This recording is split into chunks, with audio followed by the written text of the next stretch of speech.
మాజీ మంత్రి హరీష్ రావు కాంగ్రెస్ నాయకులపై మండిపడ్డారు. అసలు తెలంగాణ ఉద్యమంలో హస్తం పార్టీ వాళ్ళు ఏం చేశారన్నారు.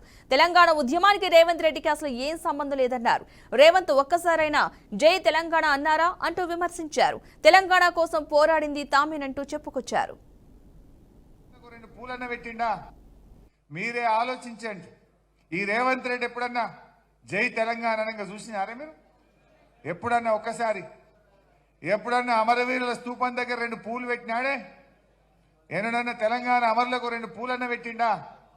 ఒక్కనాడు జై తెలంగాణ అన్నోడు కాదు, అమరవీరుల స్తూపం దగ్గర 2 పూలు పెట్టినోడు కాదు. మరి ఇటువంటి వాళ్ళ చేతుల్లో ఈ తెలంగాణ ఉంటే ఏమవుతుందో ఆలోచించండి. ఇలా రాకేష్ అయినా మనందరం తెలంగాణ ఉద్యమంలో ఎంతో పోరాటం చేసినాం. జైళ్ళల్లో పడ్డాం, లాఠీ దెబ్బలు తిన్నాం. ఇదే రేవంత్ రెడ్డి తుపాకీ పట్టుకొని వచ్చిండు, ఎవడరా జై తెలంగాణ అంటాడు అని.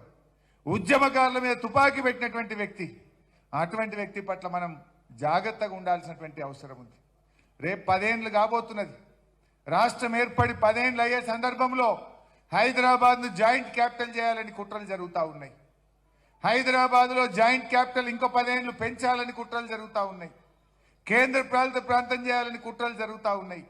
మన హైదరాబాద్ మనకు కాకుండా పోయే ప్రమాదం ఉన్నది.